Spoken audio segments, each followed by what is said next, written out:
तो आज हम बात करने वाले हैं स्टील के एक इनक्रेडिबल सफर के बारे में। मतलब कैसे एक मामूली सा पत्थर हमारे बड़े बड़े शहरों का ढांचा बन जाता है, उनकी रीढ़ की हड्डी बन जाता है। चलिए सीधे इस सफर की शुरुआत करते हैं। और सच पूछिए तो यही सवाल इस पूरी कहानी का दिल है। ये सिर्फ एक धातु बनाने की बात नहीं है। नहीं, ये तो इंजीनियरिंग और साइंस के एक कमाल के कॉम्बिनेशन की कहानी है। तो देखिए, हर बड़ी चीज की शुरुआत कहीं ना कहीं से तो होती है ना। स्टील का सफर भी एक बहुत ही बेसिक चीज से शुरू होता है, और वो क्या है? कच्चा माल, जो सीधे पहाड़ों से खोद कर निकाला जाता है। इस पूरी कहानी का जो हीरो है ना, वो है आयरन ओर, यानी लौ अयस्क। ये असल में वो चट्टानें हैं जिनके अंदर लोहा छिपा बैठा है।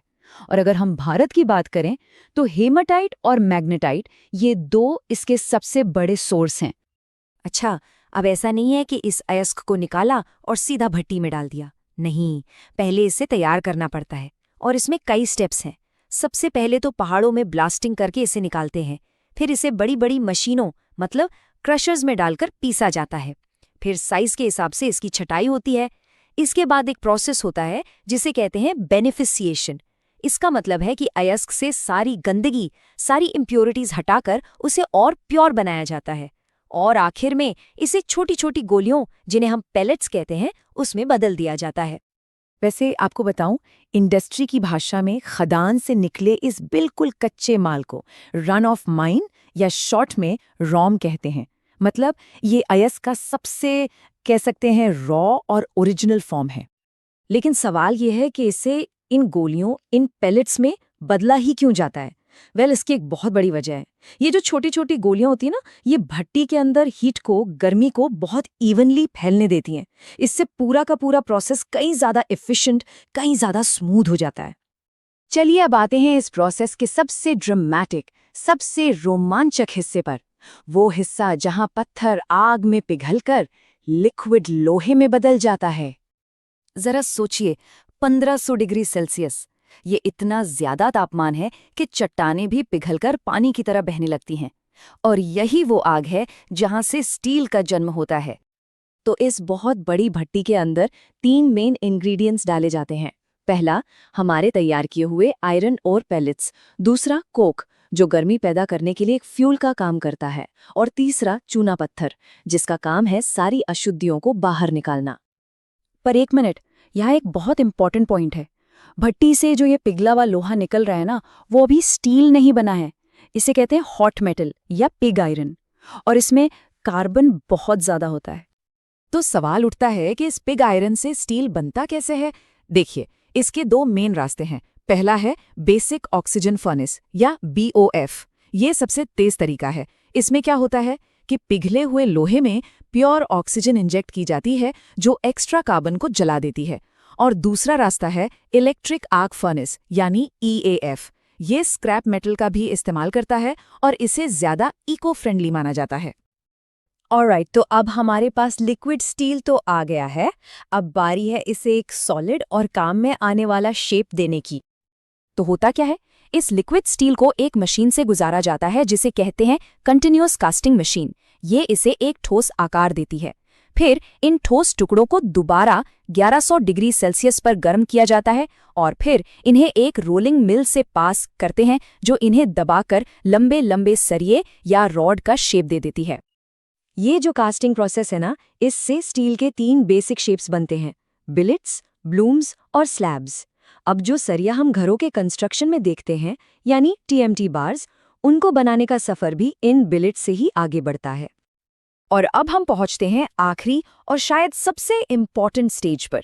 यही वो स्टेज है जो स्टील को उसकी वो जबरदस्त मजबूती और फ्लेक्सिबिलिटी देता है जिसके लिए वो जाना जाता है। ये स्टेज है TMT प्रोसेस। TMT का फुल फॉर्म है थर्मोमैकेनिकली ट्रीटेड। ये एक बहुत ही स्पेशल टेक्निक है जिसमें हीट और पानी दोनों का इस्तेमाल करके स्टील के अंदरूनी स्ट्रक्चर को, उसकी प्रॉपर्टीज को बदला जाता है। अच्छा, तो ये काम कैसे करता है?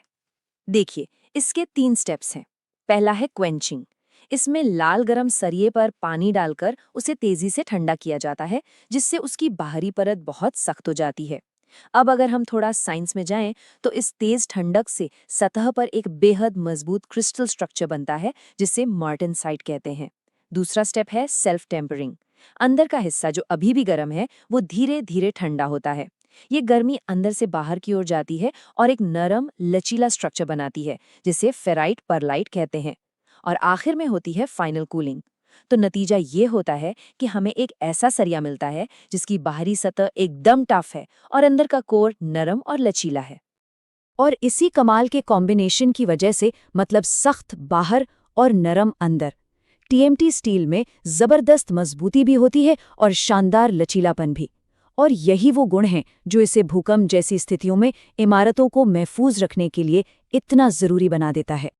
अब देखिए, स्टील के भी अलग अलग ग्रेड्स होते हैं, जैसे FE 415, FE 500 और FE 550। सीधा सा हिसाब है, नंबर जितना बड़ा होगा, स्टील की स्ट्रेंथ, उसकी मजबूती उतनी ही ज्यादा होगी। तो जरा इन ग्रेड्स को डिकोड करते हैं। Fe तो सिंपल है, ये लोहे के लिए लैटिन शब्द फेरम से आया है। जो नंबर है जैसे 500, वो उसकी यील्ड स्ट्रेंथ बताता है, जिसे मेगापास्कल्स या MPa में नापा जाता है। और अगर कहीं D लिखा दिखे जैसे Fe 500D में, तो उसका मतलब है डक्टिलिटी, यानी ये स्टील मजबूत होने के साथ साथ एक्स्ट्रा फ्लेक्सिबल भी है। और हाँ, अगर कभी स्टील खरीदने की जरूरत पड़े तो कुछ चीजों का ध्यान रखना बहुत जरूरी है, जैसे उस पर BIS सर्टिफिकेशन यानी ISI मार्क है या नहीं, उसकी स्ट्रेंथ और फ्लेक्सिबिलिटी के टेस्ट हुए हैं या नहीं, यहाँ तक कि उसका जो रिप पैटर्न है वो भी सही होना चाहिए। ये सब क्वालिटी की निशानियां हैं। तो ये था स्टील का पूरा सफर, जमीन के नीचे दबे एक पत्थर से लेकर हमारी दुनिया को खड़ा करने वाले ढांचे तक। सोचिए, हर एक स्टेप इंजीनियरिंग का एक जीता जागता कमाल है। तो अगली बार जब कहीं कोई बिल्डिंग बनते हुए देखें तो एक पल के लिए जरूर रुकिएगा और सोचिएगा, उसकी स्टील की उन हड्डियों में एक पहाड़ की कहानी छिपी है, धधकती हुई भट्टी की गर्मी है और साइंस का एक ऐसा चमत्कार है जो हमारी दुनिया को थामे हुए है।